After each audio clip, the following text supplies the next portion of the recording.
tal amigos? Como siempre, un saludo a todos ustedes. Estoy haciendo un paréntesis del tema central del calentamiento global para poner nuestra atención a una de las potenciales ramificaciones más dramáticas de esta atrocidad que Vladimir Putin, presidente de Rusia, está cometiendo en contra de su vecino al sur del territorio ruso. Hace semanas me parecía de risa el pensamiento de que este conflicto militar sin aparente razón, sin aparente justificación entre dos estados, pudiera encontrar el camino para escalar a una guerra nuclear. Hoy este pensamiento ya no me causa risa y le voy a explicar la razón y le voy a hacer recomendaciones importantes. En este video no hago análisis de los posibles escenarios en caso de un conflicto, en caso de que este conflicto estalle entre los países de NATO o de la OTAN, por sus siglas en español, y Rusia. Exclusivamente le presento quién está detrás de este gigantesco atropello, este asesinato masivo de personas civiles como usted y como yo. En otro momento hacemos un análisis desde otro punto de vista. Para hoy todos nosotros alrededor del mundo estamos viendo en primera fila los acontecimientos de esta guerra que inicia sin ninguna provocación militar de parte de Ucrania hacia Rusia. Gracias a las cadenas inglesas y norteamericanas de noticias tenemos acceso a las imágenes más dramáticas y dolorosas que podemos ver en el mismo momento en que estas atrocidades son cometidas en contra de la población civil de Ucrania. Todo esto lo vemos 24 horas al día. No es importante hablar de la historia de Vladimir Putin para abordar el tema que quiero presentarles. Todos vemos cómo el ejército ruso ha violado leyes internacionales, no solo por la invasión a Ucrania, sin provocación alguna, sino por el uso de armas que la Organización de las Naciones Unidas ha prohibido, por la destrucción indiscriminada de áreas no militares, el asesinato de civiles de todas las edades, incluyendo infantes, el bombardeo indiscriminado de ciudades y poblados en donde no hay instalaciones militares y mucho más. Sin embargo, para entender mi mensaje, tenemos que entender el pensamiento y el estado mental de Vladimir Putin. No desde el punto de vista médico, no tengo entrenamiento médico ni me interesa una evaluación psiquiátrica. Pero vea usted, el 1 de diciembre de 1991, la población de Ucrania votó abrumadoramente por su independencia de la entonces Unión Soviética, que estaba precisamente en ese año en el camino a su disolución. Para ese momento se habían producido varios acontecimientos importantes dentro de Ucrania, incluida la disolución del Partido Comunista y el desarrollo de la infraestructura en Ucrania para las Fuerzas Armadas ucranianas separadas a Rusia. Además de esto, los ucranianos rechazaron la invitación de Moscú de formar una Unión Soviética reformada. Para Vladimir Putin, esto significó un insulto que lo llevó por años a preparar y madurar las condiciones necesarias para esta invasión y algunas otras cosas que no se han dado en este momento. Y esta barbarie que estamos viendo ha estado planeada por largo tiempo y de alguna forma trae una vez más algún semblante de lo que fue la Unión Soviética. Para usted y para mí, y de hecho para la mayoría de los países del mundo, esta barbarie no tiene ninguna provocación. Esto lo escuchamos de labios de todas las celebridades, tanto políticas como militares, que las cadenas noticiosas entrevistan una y otra vez. Sin embargo, en la mente de Vladimir Putin, Ucrania no es un país, sino que es parte de Rusia. La ofensa y el insulto que Ucrania hizo en 1991 estuvo hirviendo en la mente del dictador por años. Con esto, Vladimir Putin se ha dado permiso de lanzar esta invasión. Escuche usted esto. Con esto, Vladimir Putin se ha dado permiso de lanzar esta invasión. En la mente de este dictador no está haciendo nada que sea contrario a sus creencias y a su estado mental.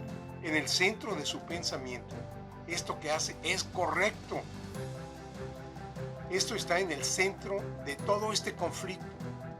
Con este pensamiento y con esta mentalidad, Vladimir Putin se ha dado el permiso, y no solo esto, sino su muy personal justificación para invadir Ucrania y tratar de forzar a su población a reconocer su autoridad. Ese es el objetivo que me parece que muchos no ven. Todo esto es una aberración para todos nosotros, pero no para Vladimir. En la mentalidad del señor Putin, esto que estamos viendo está justificado.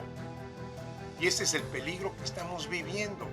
Ahora, el señor Putin dice que las sanciones económicas impuestas a Rusia equivalen a una declaración de guerra en contra de Rusia. Escuche esto. Con esto, una vez más, se está dando el permiso de defenderse de esta supuesta declaración de guerra. Con este enunciado está justificando futuras acciones. Con este enunciado nos está diciendo, nos está avisando que se está preparando para defenderse. En su mente, así sucede.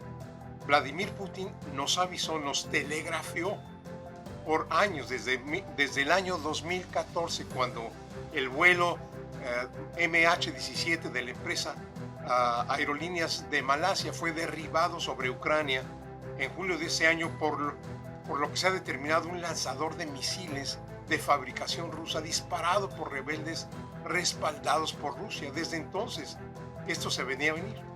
Escuche usted esto, la posibilidad de que Vladimir Putin decida escalar al uso de armas nucleares es real. Se ha dado el permiso, encuentra la justificación para el uso de armas nucleares. Toda ayuda que los países ofrezcan a Ucrania es tomada como una amenaza a todas las sanciones económicas impuestas a Rusia. Es una declaración de guerra según el señor. Esta es su justificación. Se está dando permiso para el uso de armas nucleares. Tenemos que entender esto y no ser tan infantiles e ingenuos para no ver con claridad el aviso que nos está enviando y que nos ha dado por décadas. La pregunta es esta: ¿va Vladimir Putin a utilizar armas nucleares? No lo sé. Personalmente es mi deseo y el deseo de usted que nunca suceda esto, que nunca veamos este horror de una detonación nuclear en ningún país. ¿Debemos descartar la posibilidad de que el señor Putin use armas nucleares? ¿Debemos continuar nuestro diario ir y venir sin la más mínima de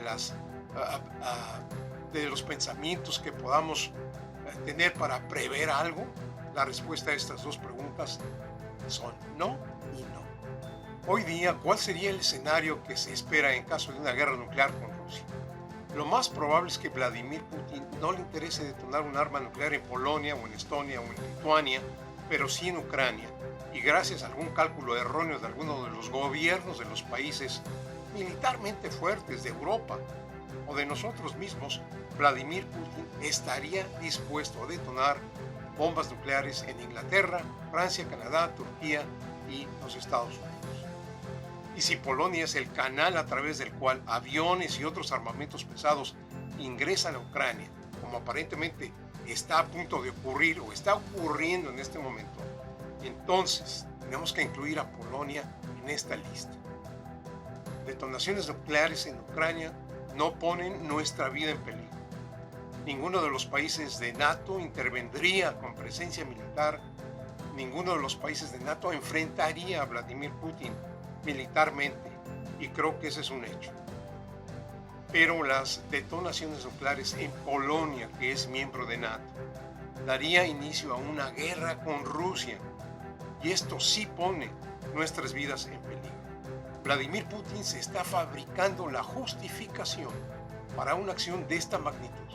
En su mente, sus enemigos lo están acorralando y tiene que defender a Rusia. Este estado mental dará paso a utilizar armas nucleares en contra de sus enemigos. Uno de estos enemigos somos nosotros aquí en los Estados Unidos. En caso de una detonación nuclear aquí en el país, dependiendo de en dónde estemos cuando esta detonación tenga lugar.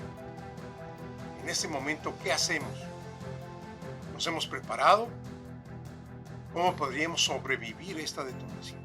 La mayoría de los que vivimos en zonas como aquí el Golfo de México tenemos las amenazas constantes de huracanes, que son fenómenos con un poder de destrucción enorme. Bueno, cada año revisamos nuestros planes de emergencia, ya sea para una evacuación o para permanecer al pie durante la tormenta.